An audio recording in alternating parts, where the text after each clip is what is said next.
The title of the paper is Ishaan, Our Planet's Sun. Let us talk a bit about our planet and the sun. There are two theories I would like to dictate here. The first is of the visible light, or the white light, consisting of a collection of component colors. These colors are often observed as light passes through a triangular prism. Upon passage through the prism, the white light is separated into its component colors, that is red, orange, yellow, green, blue and violet. The separation of visible light into its different colors is known as dispersion. The second theory is an introduction to vectors. This is a simple way to indicate directions. The azimuth system defines north as 0 degrees, east as 90 degrees, south as 180 degrees and west as 270 degrees. In other words, we measure the direction clockwise from north from 0 to 360 degrees. These two theories are very much known to us. Now, I want you to look at these two images. Indian mythology teaching us physics many years ago. The left one is the sun god riding on a chariot with 7 horses. This corresponds to the visible light theory, which is a confluence of 7 colors. The image on the right is of Lord Brahma, the creator of everything in the universe, according to Indian mythology. For it is believed that the one who creates has a major role and looks into all directions before a creation is made. So he has 4 heads indicating 4 directions, preaching that creation is not a simple work, it is a holistic contribution we make to the society. This was the art of our ancestors, that through storytelling, allegories, abstractions and metaphors, their compassion made even the most complex theories in and around our lives, and they were presented in the most simplest forms. Namaste to everybody present here. You must be wondering, why are we architects and designers even talking about all of this? For this, I would like to share yet another such allegory to touch the very core of the main subject of my research.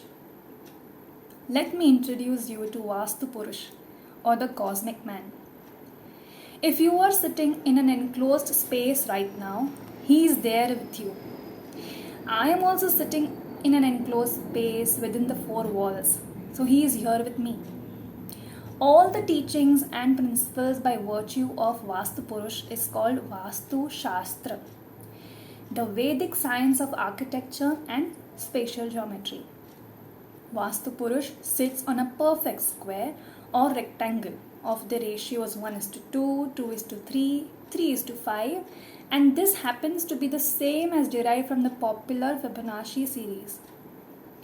Any enclosures due to walls is said to have produced a mandala. Now, a mandala is not a plan. It is an energy field. Vastu Purush Mandala, mostly a perfect square, is subdivided into identical squares, creating a series which starts from 1 and goes on to 4, 8, 9, 16, 25, right up to 1024. In temple architecture, most commonly used mandalas are that of 64 and 81, and even the higher mandalas. Now, according to Vastu, a structure shall be preferred to be a square or a rectangle, so that the energy waves generated in the Vastu Purush will move in a perfect harmonic motion. This generates an excellent atmosphere in the building, and it is beneficial for us in all respects. Due to many design interventions or elevations, many a times there is a cut in the rectangle or a square, or there is an extension for our design purpose. This disturbs the simple harmonic motion. Now, Vastu Purush is aligned in such a manner that its head rests in the northeast corner and the feet are at the southwest corner of any built structure.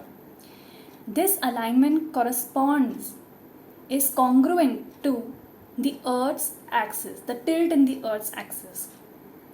Again, I mention mandala is not a plan, it represents an energy field.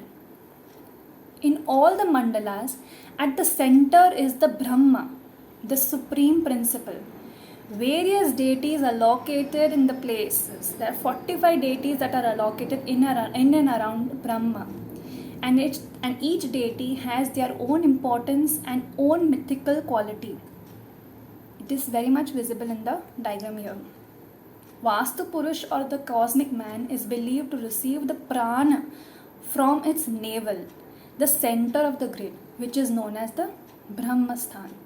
Now, what is prana?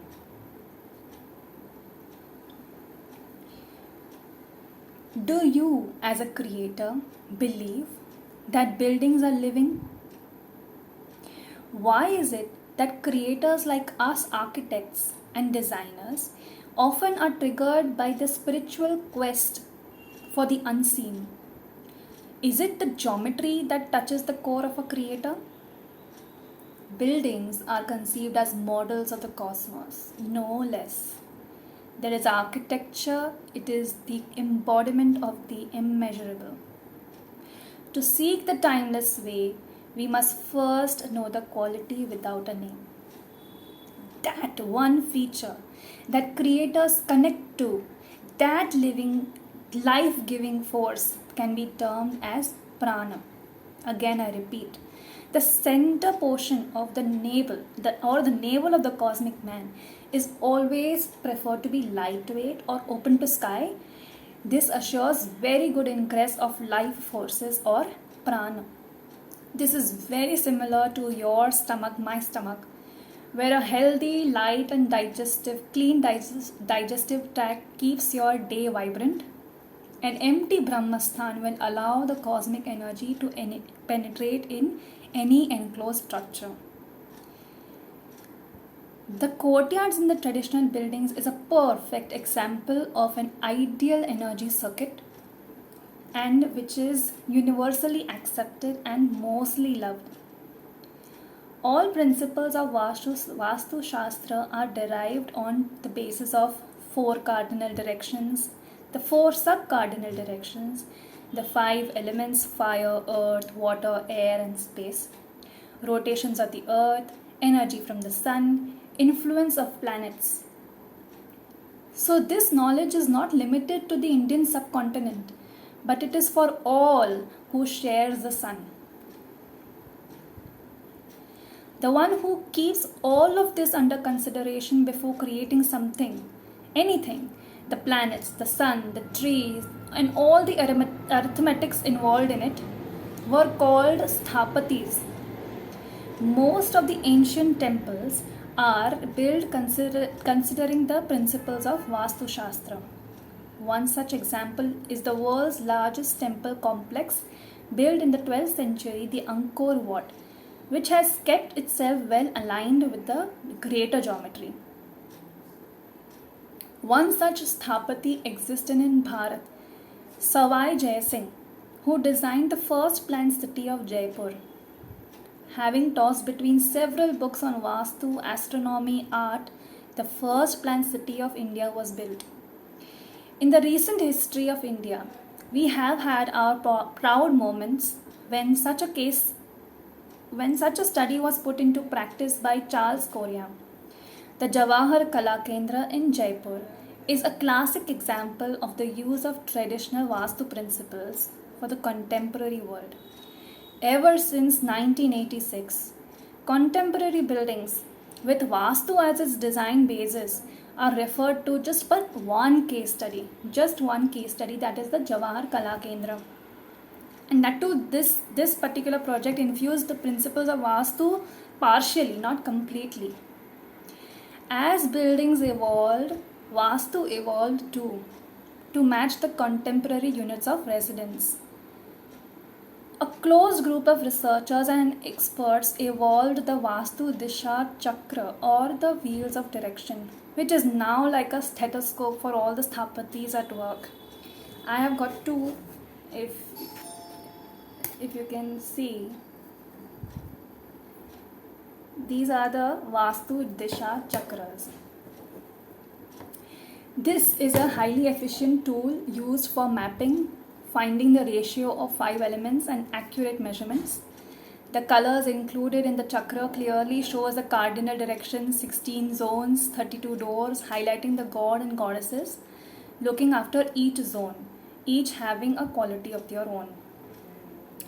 The colors are a distribution of 5 elements that the one who is conducting a design, any designer who wishes to consider Vastu principles in mind, they must refer to the Vastu chakra. It is an illusion, if any thought, which makes one believe that if you do tradition, there is nothing new. The fact remains, it is not only new, there is challenge, there is intelligence, master of geometry, master of craft in choosing the indigenous. Today, if you roam around with a compass in a modern building, you will see the north is always flickering because there is always some steel pulling it. A building with the flickering north speaks differently to our minds. In my country, Bharat, the word yoga means union. If meditation and pranayam is yoga for the body, Vastu is yoga for space. Vastu Shastra is an art of aligning spaces with the cosmic geometry. Once the mind, body, and space is aligned with the cosmic geometry, may there be peace for all. Thank you.